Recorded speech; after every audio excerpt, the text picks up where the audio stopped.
Hello student, स्वागत है आप सभी का आशीष सिंह लेक्चर्स के इस लेटेस्ट वीडियो में। दोस्तों, क्लास 10th का चैप्टर नंबर 2 के एनसीईआरटी के पाठ्यनिहित प्रश्न चल रहे थे और मैंने क्वेश्चन नंबर 5 तक आपको करवा दिया था। आप लोगों की कमेंट्स मैंने पढ़े, उसमें पब्लिक डिमांड थी कि सर इस क्वेश्चन को अर्थात क्वेश्चन नंबर 5 को एक बार आप वापस से समझा दीजिए। देखिए, मेरा भी मानना है कि अगर कोई चीज कम समझ में आई है तो उसको दोबारा पढ़ने में कोई नुकसान नहीं है, क्योंकि कोई भी डाउट अगर हमारा रह जाता है तो कभी ना कभी बाद में दुख देता है। देखिए, अगर क्वेश्चन नंबर 5 आपको मस्त समझ में आएगा तो ही क्वेश्चन नंबर 6 का आंसर आप दे पाएंगे। रीजन, ये वाला क्वेश्चन भी लगभग उसी कंसेप्ट के साथ मैच करता है। तो चलिए स्टार्ट करते हैं, इस क्वेश्चन को वापस समझते हैं। ये लिखा हुआ है कि अम्ल के विलयन को तनुकृत करते समय हाइड्रोनियम आयन की सांद्रता कैसे प्रभावित हो जाती है। इस क्वेश्चन को सबसे पहले आप समझिए दो तरीके से कि जो आपका अम्ल होता है, एक सेकेंड,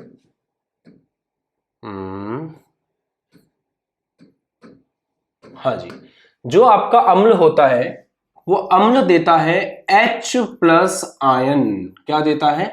H प्लस आयन। और ये H प्लस आयन वो कब देता है? जब आप अम्ल के अंदर मिलाते हो पानी। तो जब आपका अम्ल पानी से मिलता है अर्थात वाटर से मिलता है तो वो आपको क्या प्रदान करता है? H प्लस आयन प्रदान करता है। यही H प्लस आयन पानी के अंदर उपस्थित H2O से जुड़ जाते हैं। पानी क्या होता है? H2O, उससे कनेक्ट हो जाते हैं। H हमारे हो जाते हैं 3, ऑक्सीजन एक है ही, और ये बन जाता है H3O प्लस, जिसको हम बोलते हैं हाइड्रोनियम आयन।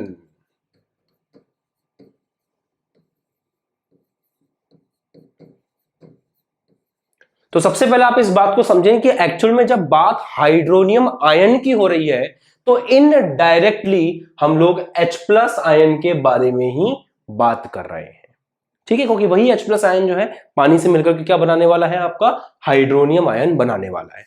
ओके, ये एक डिस्कशन तो ये हुआ कि कहीं भी अगर आपको लिखा हुआ है कि H3O प्लस, तो इसका मतलब हम एक्चुअल में इनडायरेक्टली बात किसकी कर रहे हैं? H प्लस आयन की। हम लोग बात कर रहे हैं आपके हाइड्रोजन आयन की। और आयन शब्द का प्रयोग कब होता है? जब चार्ज हो, जैसे इसके ऊपर प्लस चार्ज है।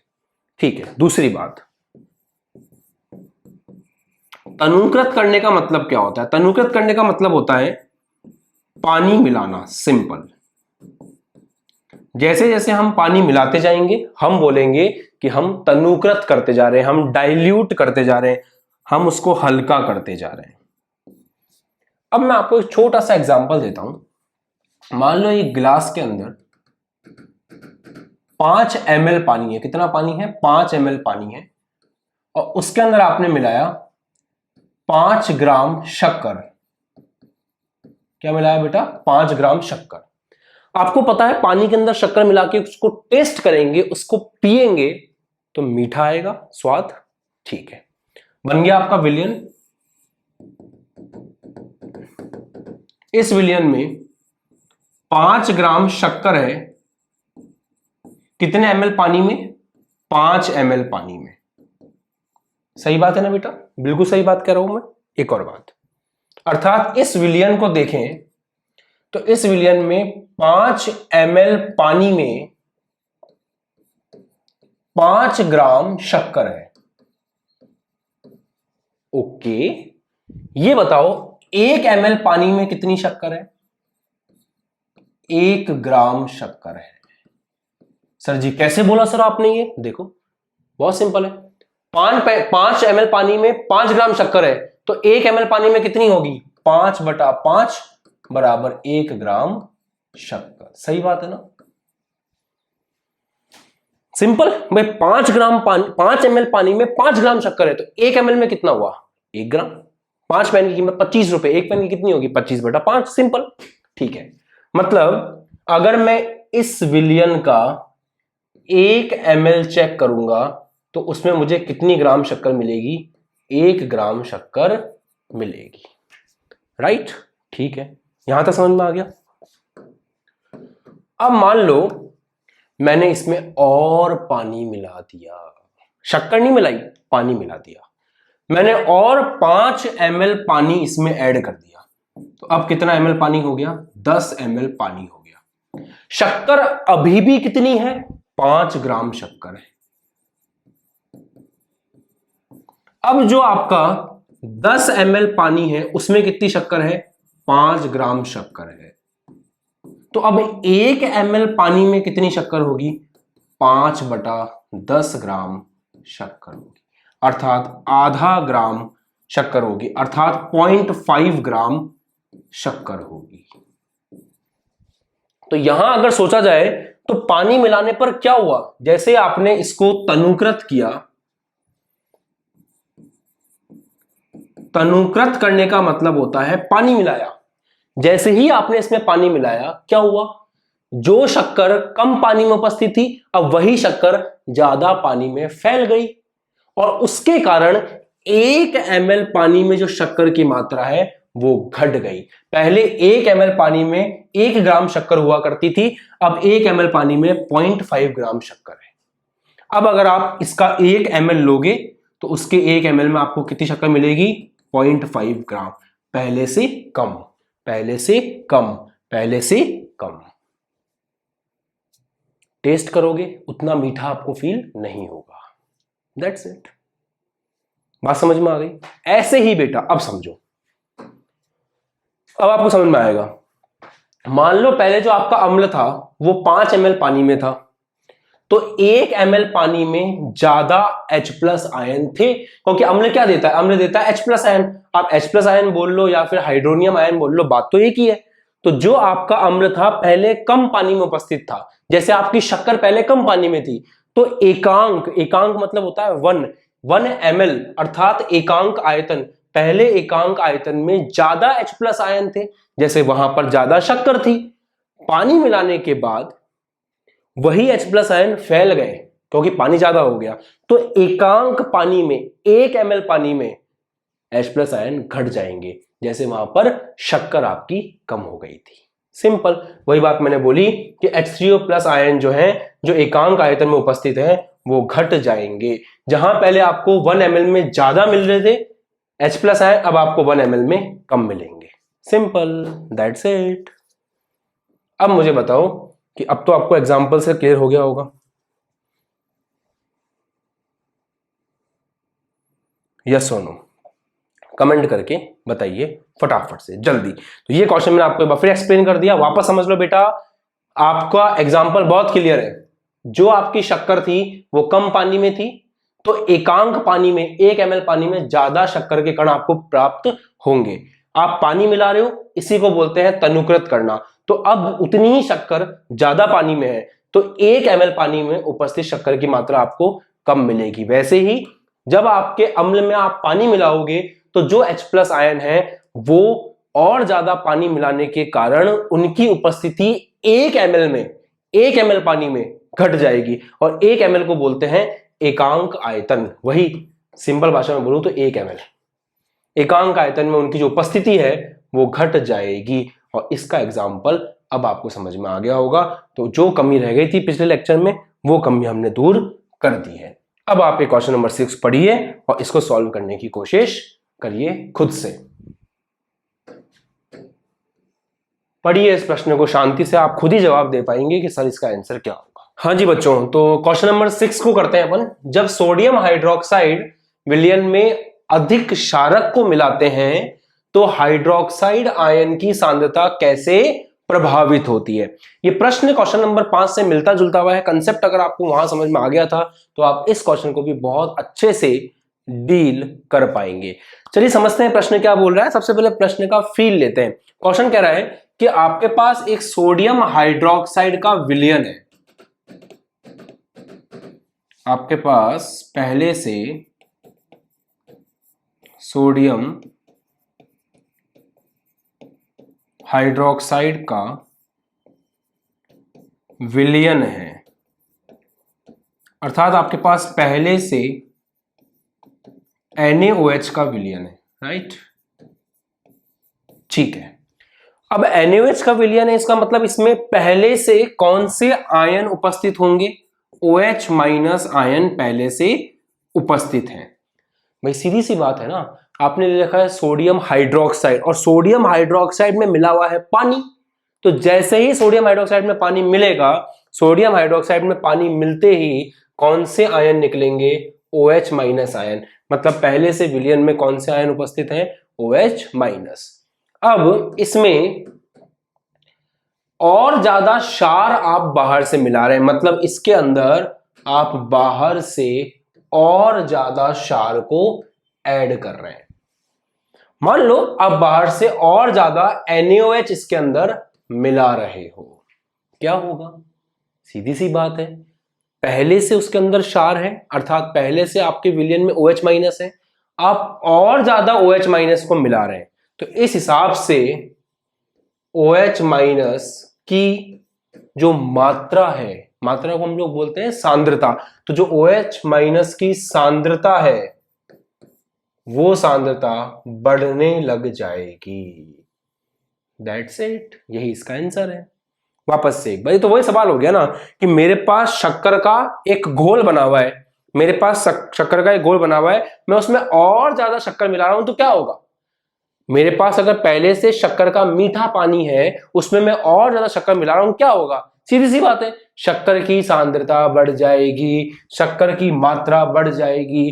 पहले से यहां पर क्षार है, समझना बेटा बात को, पहले से यहां पर क्षार है, पहले से यहां पे OH माइनस है, आप अगर बाहर से और OH माइनस मिलाओगे तो इसका इफेक्ट क्या आएगा? इसका इफेक्ट यही तो आएगा कि OH माइनस की सांद्रता बढ़ जाएगी, OH माइनस सांद्रता बढ़ जाएगी, OH माइनस की सांद्रता बढ़ जाएगी, बढ़ जाएगी, बढ़ जाएगी, बढ़ जाएगी। That's it.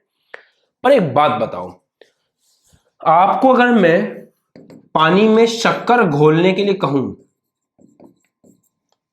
तो ऐसा नहीं है कि आप एक गिलास पानी में एक बोरी शक्कर घोल सकते हो, नहीं, एक लिमिट होती है। आपने पढ़ रखा होगा क्लास 9th में भी कि जब हम किसी शक्कर को या किसी भी विलेय को, क्या बोलते हैं इसको बोलते हैं विलेय। अगर अपन किसी भी विलेय को मिलाते हैं किसके अंदर? विलायक के अंदर। बेटा 9th क्लास के थोड़े बहुत अगर पाप किए हुए हैं तो दुख पाओगे, बट मैं आपकी हेल्प कर दूंगा। तो विलेय को आप मिला रहे हो विलायक में, विलेय कौन है? फॉर एग्जाम्पल मान लो शक्कर आपका विलेय है और विलायक कौन है? आपका पानी है। तो एक मात्रा होती है कि भाई इस टेम्परेचर के ऊपर, इस तापमान के ऊपर, इस विलायक के अंदर अर्थात पानी के अंदर हम एक फिक्स अमाउंट में ही शक्कर को घोल सकते हैं। एक समय ऐसा आएगा आप शक्कर मिलाते जाओ, घुलती जाएगी, और मिलाओ, घुलती जाएगी, और मिलाओ, घुलती जाएगी, और मिलाओ, घुलती जाएगी। एक समय ऐसा जरूर आएगा जब उसके बाद आप और अधिक शक्कर को नहीं घोल पाएंगे और अधिक शक्कर को नहीं मिला पाएंगे। उस स्थिति को बोलते हैं संतृप्त विलयन।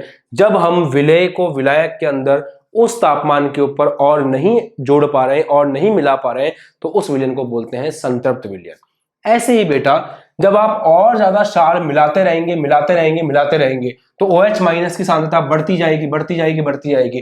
पर कुछ समय पश्चात एक ऐसी स्थिति जरूर आएगी जिसके बाद और ज्यादा क्षार का उसके अंदर घुलना बंद हो जाएगा और उसके बाद OH माइनस सांद्रता बढ़ना बंद हो जाएगी। सिंपल सी बात है।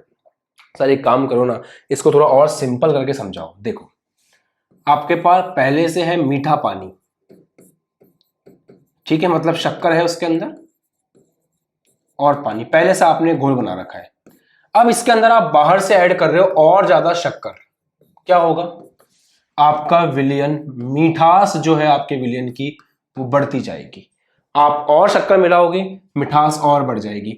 आप और शक्कर मिलाओगे, मिठास और बढ़ जाएगी। आप और शक्कर मिलाओगे, मिठास और बढ़ जाएगी। बट एक समय तो ऐसा आएगा ना जब शक्कर पानी के अंदर घुलना बंद कर देगी। उस समय आपकी मिठास जितनी बढ़ गई उतनी ही रहेगी, उसके बाद उसमें कोई प्रभाव नहीं पड़ेगा। सिंपल। वैसे ही आपके पास जो विलयन है उसमें पहले से क्षार है, क्लियर। अब आप क्या कर रहे हो? उस विलयन के अंदर और क्षार मिला रहे हो, तो और क्षार मिलाने से OH माइनस की सांद्रता बढ़ती जाएगी, बढ़ती जाएगी, बढ़ती जाएगी। बट एक समय बाद में फिर वो रुक जाएगी, उसके बाद बढ़ना बंद हो जाएगी, जैसे कि संतृप्त विलयन बनने के बाद मिठास बढ़ना शक्कर की बंद हो जाएगी। सिंपल, क्लियर है। तो इसका आंसर अगर कोई आपसे पूछे भाई क्या होना चाहिए, तो इसका आंसर बहुत सिंपल है। इसका आंसर ये होना चाहिए कि जैसे जैसे हम अधिक क्षार मिलाते जाएंगे वैसे वैसे हाइड्रोक्साइड आयन बढ़ते जाएंगे। हाइड्रोक्साइड आयन की सांद्रता का मतलब है उसकी मात्रा एक तरह से।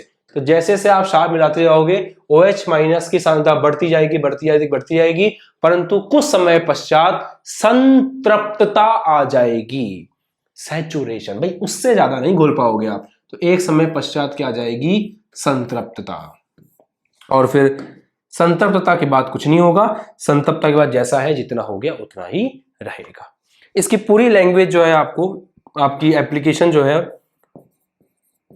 उस एप्लीकेशन के अंदर नोट्स वाला जो सेक्शन है अपना, उसके अंदर आपको जो भी मैं समझा रहा हूं उसकी पूरी लैंग्वेज लिखी हुई मिल जाएगी। वहां से आप इसकी थ्योरी को एक बार दिमाग में लिख सकते हैं कि भाई एग्जाम में आएगा तो कैसे लिखना है। बताएं कमेंट करके मजा आया आपको कि नहीं आया। तो ये क्वेश्चन था आपका क्वेश्चन नंबर 6। आगे बढ़ते हैं अगले इंटेक्स्ट क्वेश्चन के ऊपर, पाठ्य निहित प्रश्न की तरफ अपन चल रहे हैं। अगला प्रश्न आपके आंखों के सामने ये रहा। इस क्वेश्चन को करने के लिए पीएच की नॉलेज होना बहुत ज्यादा आवश्यक है। जिस बच्चे को पीएच की नॉलेज है वो कर सकता है। आपके पास 2 विलियन है ए और बी, मतलब आपके पास 2 विलियन है, 1 विलियन ए है और 1 विलियन बी है। विलियन ए के पीएच का मान 6 है, मतलब विलियन ए जो है उसके पीएच का मान 6 है।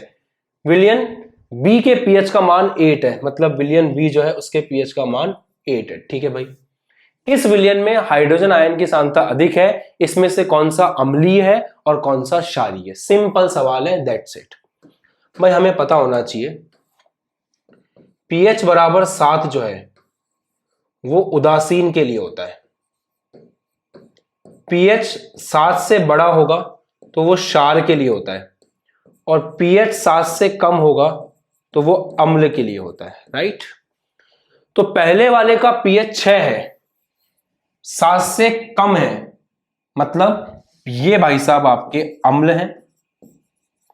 इन भाई साहब का पीएच 8 है, मतलब ये पीएच 7 से ज्यादा है, मतलब ये भाई साहब क्षार है।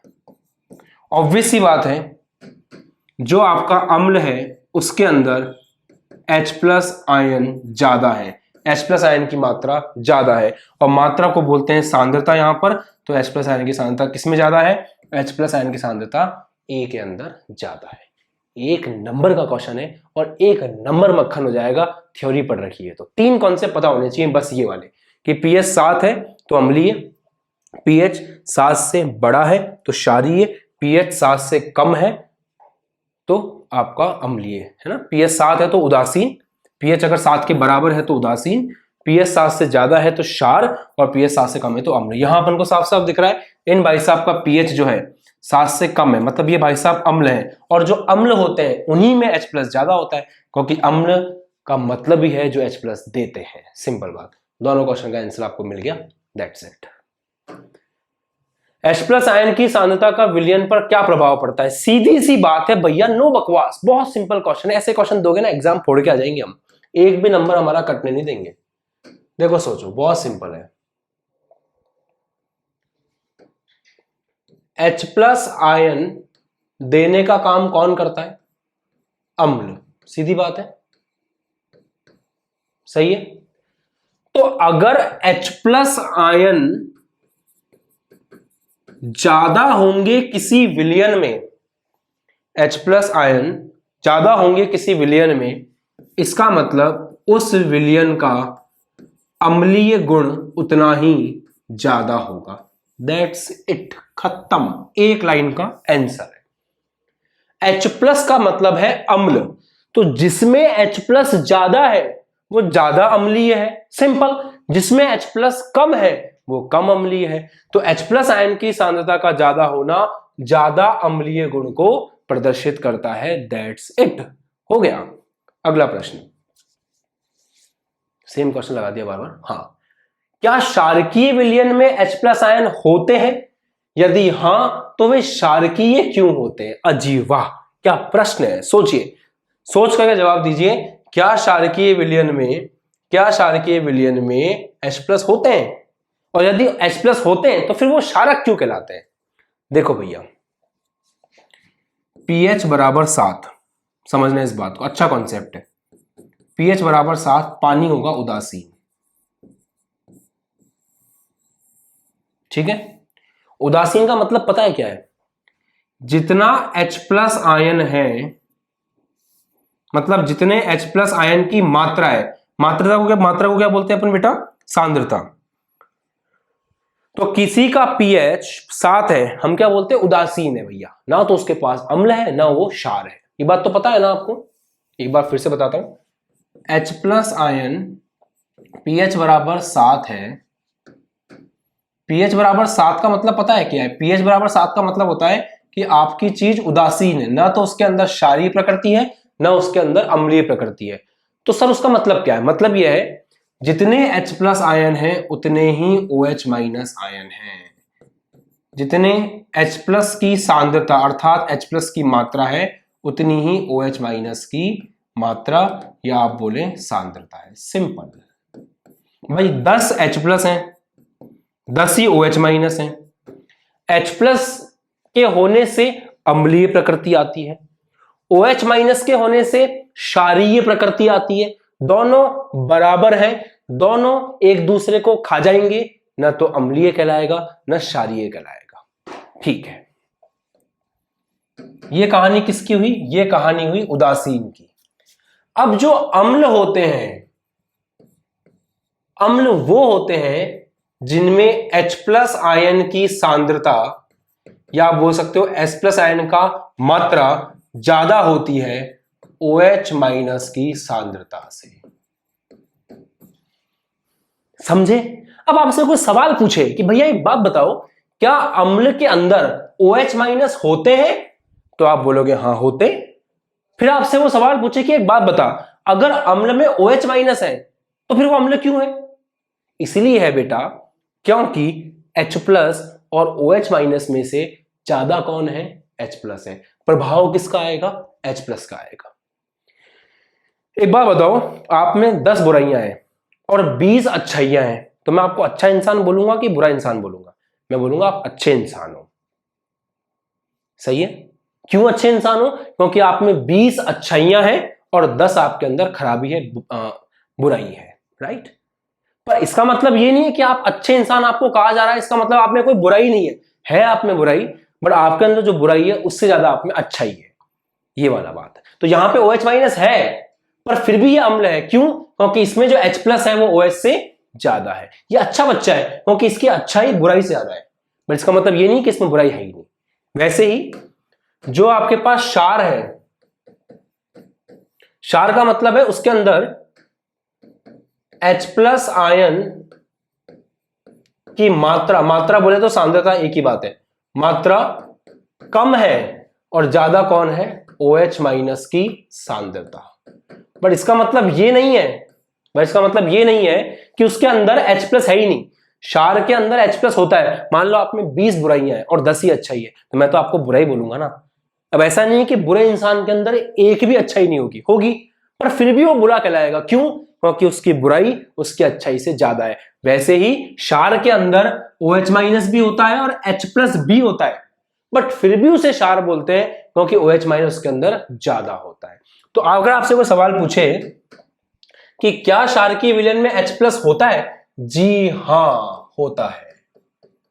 फिर आपसे कोई सवाल पूछे तो फिर वो क्षारकीय क्यों है, क्योंकि OH माइनस H प्लस से ज्यादा है। क्या, वापस सुनो मजा आएगा, क्या क्षारकीय में OH H प्लस होता है? हाँ होता है, बिल्कुल होता है। तो फिर वो क्षारकीय क्यों होता है? क्योंकि बेटा उसमें OH माइनस ज्यादा है। ये इंसान अच्छा है, क्या इसमें कोई बुराई है? हाँ इसमें बुराई है।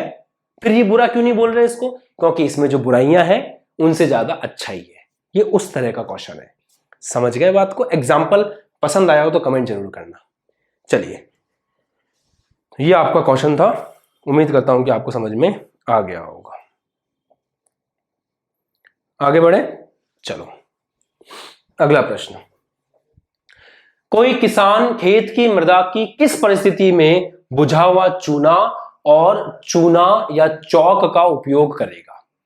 मतलब किसान, पढ़ लो क्वेश्चन आराम से, किसान कब अपनी मिट्टी के अंदर, किसान कौन होता है? जो अपनी खेती करते हैं। तो किसान कब अपनी मिट्टी में डालेगा कैल्शियम ऑक्साइड, कैल्शियम हाइड्रोक्साइड या फिर कैल्शियम कार्बोनेट, राइट? कब डालेगा भाई? देखो सीधी सी बात है, किसान को कैल्शियम कार्बोनेट, कैल्शियम हाइड्रेट या कैल्शियम ऑक्साइड, ये तीनों की प्रकृति पता है आपको कैसी है? साफ साफ पता होना चाहिए, तीनों की प्रकृति क्षारीय है। क्यों? क्योंकि धातु होती है कैल्शियम, और धातु के ऑक्साइड, धातु के हाइड्रोक्साइड और धातु के कार्बोनेट, ये क्षारीय प्रकृति के होते हैं। थ्योरी में हम पढ़ चुके हैं। अब अगर किसान भाई क्षार को डाल रहा है अपनी मिट्टी में, इसका मतलब मिट्टी में कुछ ना कुछ ऐसी खराबी है जिसको ठीक करने के लिए क्षार को डालना पड़ रहा है। अब एक बात बताओ, क्षार किसका दुश्मन होता है? क्षार दुश्मन होता है अम्ल का। तो किसान भाई क्षार इसलिए डाल रहा होगा कि उसकी मिट्टी में अम्ल उत्पन्न हो गया होगा किसी कारण से। तो जब जब मिट्टी अम्लीय होगी, जब जब मिट्टी में अम्ल की मात्रा बढ़ जाएगी, या फिर आप बोल सकते हो जब जब मिट्टी का पीएच 7 से कम होने लगेगा, या आप बोल सकते हैं कि पीएच 6 से कम होने लगेगा, मतलब जैसे जैसे मिट्टी का पीएच 6 से कम होगा, वैसे वैसे जैसे जैसे पीएच कम होता जाएगा, कम कम कम, वैसे वैसे अम्लीय प्रकृति मिट्टी की बढ़ती जाएगी। और उस अम्लीय प्रकृति को खत्म करने के लिए क्या डालना पड़ेगा? क्षार, ताकि आपकी मिट्टी एक उस लेवल पे आ सके, मिट्टी का पीएच उस स्थिति पे आ सके कि वो किसान भाई हमारी खेती कर सके और बीज बो सके। क्योंकि हर कोई बीज जो है उसको पनपने के लिए अम्लीय वातावरण नहीं चाहिए होता है, कुछ बीज उदासीन वातावरण में पनपते हैं। तो वो कैसे हो सकता है? हो सकता है खेती करते कर, मान लो नींबू की खेती है, खेती करते करते करते करते मिट्टी जो है वो आपकी अम्लीय हो गई किसी रीजन से, है ना? तो उसको बराबर करना है, बैलेंस करना है, उदासीन करना है। उसका पीएच कम हो चुका है, उस पीएच को सही करना है, तो अम्ल को खत्म करने के लिए वो क्या मिलाएगा? क्षार। तो प्रश्न ने पूछा था कि एक किसान भाई कैल्शियम हाइड्रोक्साइड, कैल्शियम कार्बोनेट ये सब डाल रहा है, तो बताओ उसको क्या दिक्कत हो रही होगी? भाई साहब उसकी मिट्टी में अम्ल आ गया होगा, उस अम्ल को समाप्त करने के लिए ही वो उसके ऊपर क्या डाल रहा है? क्षार डाल रहा है। Is that okay? क्लियर? चलिए बताइए, आगे बढ़े। सिंपल क्वेश्चन था यार। कैल्शियम ऑक्सीक्लोराइड CaOCl2 यौगिक का प्रचलित नाम क्या है? बच्चा बच्चा जानता है कि ये विरंजक चूर्ण है। जिसने वो टॉपिक नहीं पढ़ रखा मेहरबानी करके पढ़ लो, इंपॉर्टेंट टॉपिक है। अगला प्रश्न,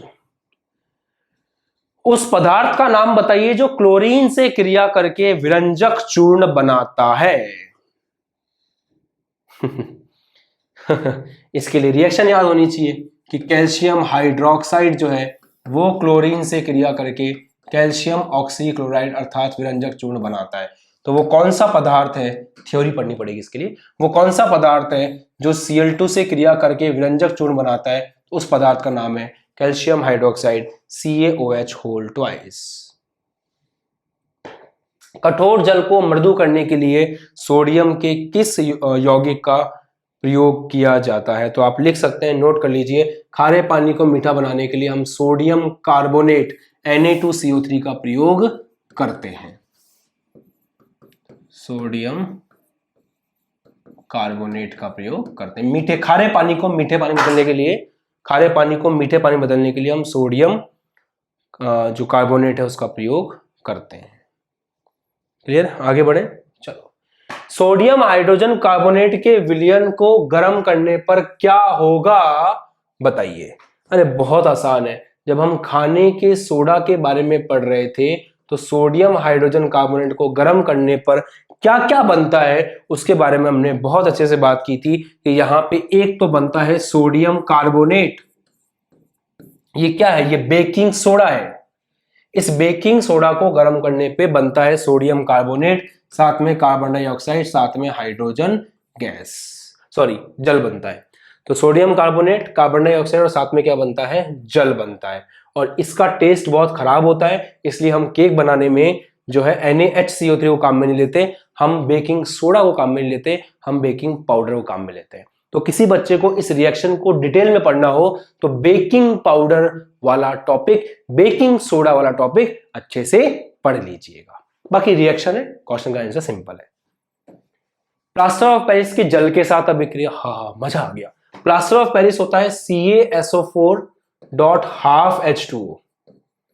ये होता है प्लास्टर ऑफ पेरिस, POP। आपने थ्योरी में पढ़ा होगा कि जब ये डेढ़ पानी के अणुओं के साथ क्रिया करती है तो बनाती है CaSO4.2H2O, और ये होता है आपका जिप्सम। और इसी प्रकार डॉक्टर जो है प्लास्टर ऑफ पेरिस को पानी में घोल करके आपके हाथ पे घोल लगा देता है। वो घोल थोड़ी देर में इस क्रिया के साथ में जिप्सम में बदल जाता है, और जिप्सम में बदलते ही वो कठोर हो जाता है और आपका हाथ के ऊपर प्लास्टर बन जाता है। सिंपल है। और इसकी अंडरस्टैंडिंग डीप में आपको लेनी है तो POP वाला टॉपिक आप देख के रख सकते हैं।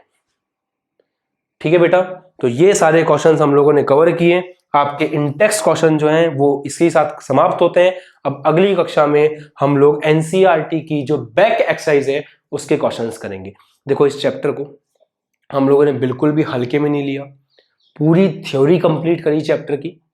उसके बाद अच्छे से थ्योरी पढ़ाने के बाद सारे इंटेक्स्ट क्वेश्चन आपको करवाए। अब हम लोग बैक एक्सरसाइज के क्वेश्चन भी करेंगे, तब जाके चैप्टर पूरा इस प्रकार तैयार होगा कि इस चैप्टर में आपके 100 में से 100 आएंगे। मतलब ये चैप्टर 100% आपके लिए मक्खन हो जाएगा। क्लियर? तो ये कहानी है। अब आप लोग कमेंट करके बताना कि आपको क्वेश्चन समझ में आ गए हैं। आपने पहले वाले वीडियो के कमेंट सेक्शन में डिमांड दी थी क्वेश्चन नंबर 5 को वापस समझा दीजिए, मैंने वापस समझा दिया। तो जैसे जैसे आप हमें बताएंगे, आपको कुछ कम समझ में आ रहा होगा, हम उस पर काम करेंगे। आपके एप्लीकेशन में जिन भी बच्चों ने बैच ज्वाइन कर रखा है, ओम बैच हमारा आपको पता ही है, उसमें टेलीग्राम ग्रुप बन चुका है, उसको ज्वाइन कर लीजिए ताकि टेलीग्राम ग्रुप में भी हम आपसे बात कर सकें और आपके डाउट्स को डायरेक्टली वहां पे सॉल्व कर सकें। मिलते हैं अगली क्लास में। वह जय हिंद, टेक केयर, ध्यान रखो, कुछ मस्त पढ़ाई करते रहो और ऐसे ही मेहनत करते रहिए। बाय बाय, जय हिंद, टेक केयर।